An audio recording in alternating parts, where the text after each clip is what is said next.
A previous pope wrote the shroud was, quote, a truly mysterious image which no human artistry was capable of producing. Lair, but we have the book, the broadcast, and now the app. For millennia, one piece of cloth has puzzled the world, a linen fragment claimed to bear the face of a man crucified.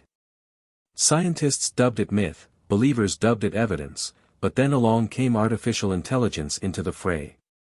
What it discovered wasn't an image, wasn't a stain, but something more bizarre. Secret geometry.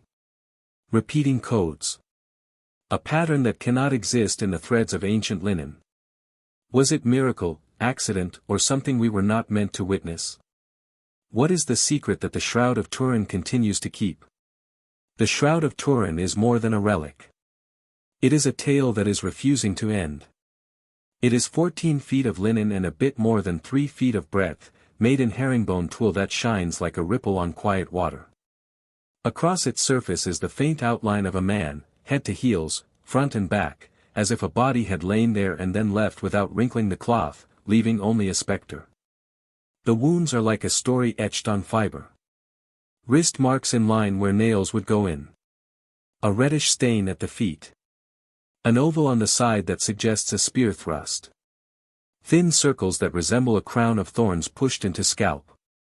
The face does not scream. It floats. Eyes closed. Beard parted. Hair falling in strands that appear to float above the weave as if the cloth and the image once knew distance. The first recorded showing is found in France in the 13th century in a small village that became a shrine for pilgrims and a testing ground for skepticism. People flocked to see it. Priests marched to and from it. Skeptics accused the church of having manufactured a phenomenon. The fabric passed through hands and homes until the House of Savoy took it to Turin, where in 1578 it started its long watch broken by fire and smoke and salvation.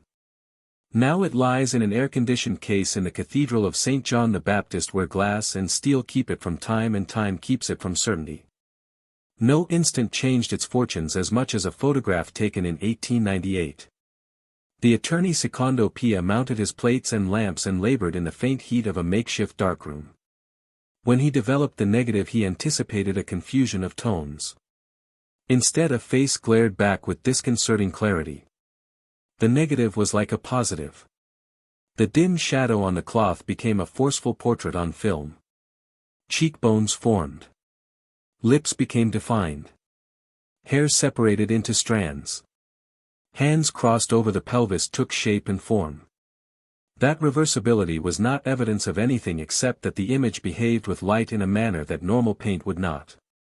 But it altered discussion. The relic moved from piety into issue. The laboratory entered the chapel. Throughout the 20th century the fabric suffered techniques as gentle as they were intrusive.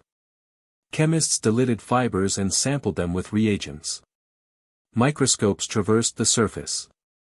Forensic experts observed that the blood-like patches dyed the threads instead of the image dyeing the blood.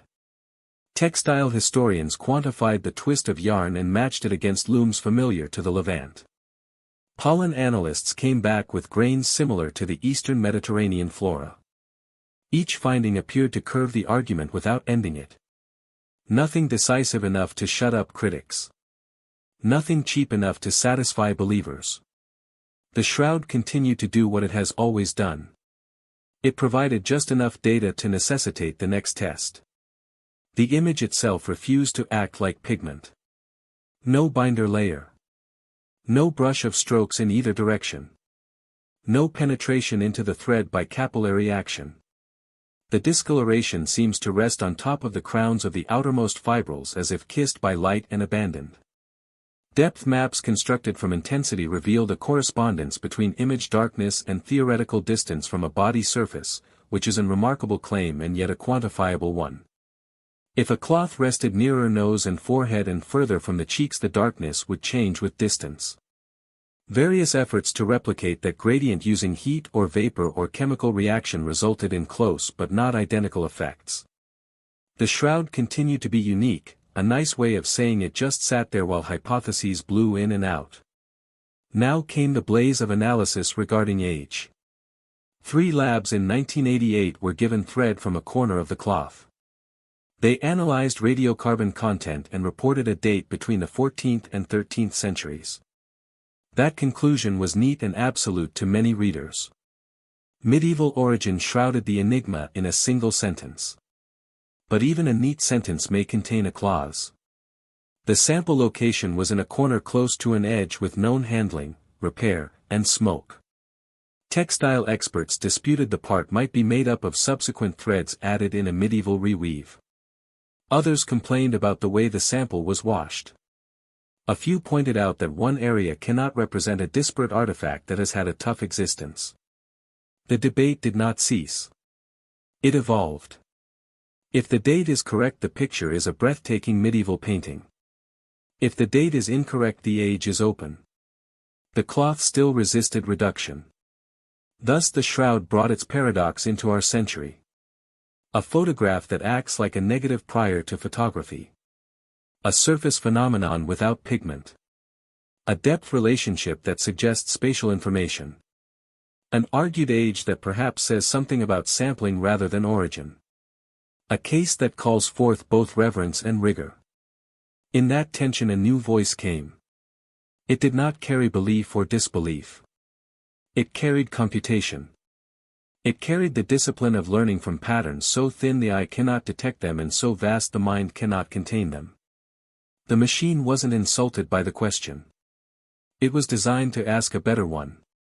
What exactly is in this picture that we have not yet measured? If photography unveiled the face, and chemistry traced the fibers, what if a system that seeks structure within disorder hears linen? The 1988 radiocarbon campaign was the most definitive moment in the contemporary history of the shroud because it threatened closure. Oxford. Zurich. Arizona. 3 laboratories. 1 protocol. A scrap of fabric cut from an edge and shared among the teams, scrubbed, burned, oxidized into graphite, and tallied in accelerators that convert isotopes into years. The world anticipated certainty and got a tidy window between 1260 and 1390. Newspapers published the range and referred to it as conclusive. Museum voices breathed a sigh of relief. The narrative appeared to be finished. The corner selected has since been one of the most examined spots in any relic on the planet. The lower left area where many a hand might have rested and where repairs could have been made following a recorded fire in the 16th century. Textile chemist Raymond Rogers claimed that the corner fiber was chemically distinct from the body field, such as cotton mixed with linen and residues typical of dyeing or mending. If that corner contains subsequent material, then the sample would be biased modern. The response of proponents of the test is that laboratories calibrated their cleaning and tested for homogeneity. The retort is that heterogeneous repair can muster a cursory pass while remaining substantial enough to disrupt radiocarbon content. The controversy resides in that thin strip of confidence and caveat. Other methods entered the discussion not to supplant radiocarbon but to broaden the view. Wide-angle X-ray scattering analysis of cellulose order in ancient fabrics has generated age estimates that in some tests lean toward an earlier date than medieval. Humidity, temperature, and storage conditions can change the signal, and critics warn, so calibration is tricky and error bars large. Partisans reply that all methods have sensitivities and that agreement between methods is of greater importance than any one measurement. Even pollen studies come in here. The identification of Levant native species grains does not indicate origin. It indicates movement or exposure. Together with weave pattern analysis and herb remains documented by certain researchers, it is a partial portrait that holds together with antiquity but is not evidence of it. The most remarkable thing about this flap is the way in which it revolves around access. The shroud is not a laboratory sample. It's a guarded artifact. Sampling is infrequent and judicious as it should be in conservation. That is, any single test relies heavily on a small area. The physics of probability then does something ruthless. A little misrepresentation at the sampling area can overwhelm the finding. A handful of threads turn into a thesis. A part along a seam turns into a century. The scientific impulse is to sample more and in a grid. The custodial impulse is to guard. Between those impulses the argument gets heated. If the 1988 date is absolutely correct, then the shroud is a medieval masterpiece. That does not explain the image formation because no medieval method that is known replicates the shallowness and the topography mapping.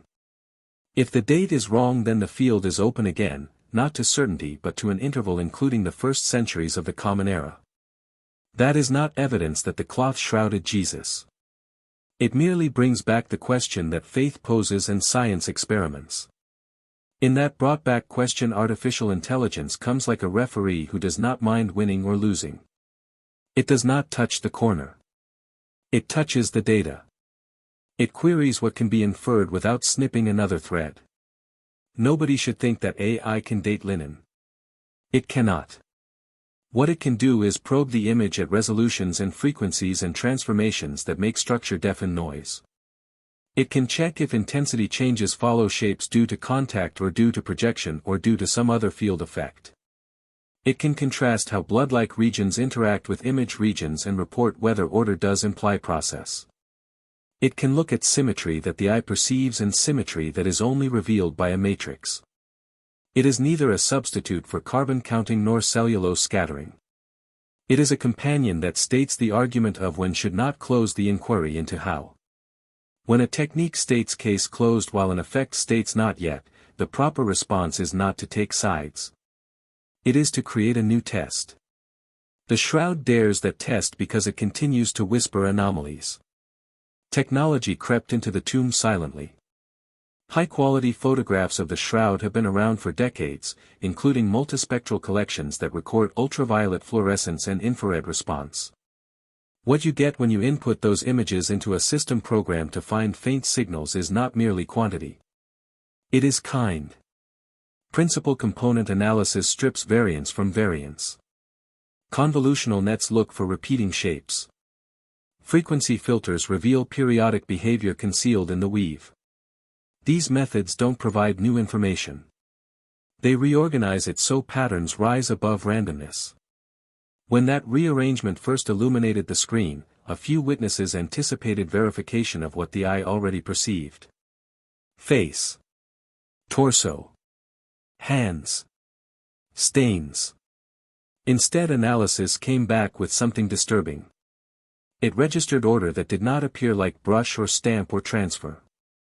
It appeared like a rule nobody had ever set down. Until that instant 3D simulations had challenged an older query. If a cloth covered a human body and the contact image formed, then touching areas would be heavily marked and non-touch areas lightly marked or not marked at all. Such a contact map creates distortions, particularly along shoulders and cheeks and fingers. A few computer artists wrapped virtual cloth over a model and drew hypothetical impressions. The warping of those tests did not correspond to the relatively unwarped proportions on the shroud. If the cloth was visualized draped over a shallow relief instead of a full volume, the fit became better.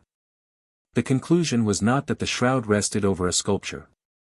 It was that contact was not enough to create what the linen contains. Something more akin to distance mapping appeared to be occurring. Enter AI with eyes indifferent to romance. The system examined pixel intensity as a proxy for image depth and found a correlation that persists across sections. Darker meant nearer within a band of tolerance. Lighter meant farther. If someone painted an image by hand, even with astonishing skill, such a correlation would likely break down at small scales. If one moved pigment from a bas-relief by pressure, fibers would exhibit directionality and penetration incompatible with superficiality quantified by microscopic surveys.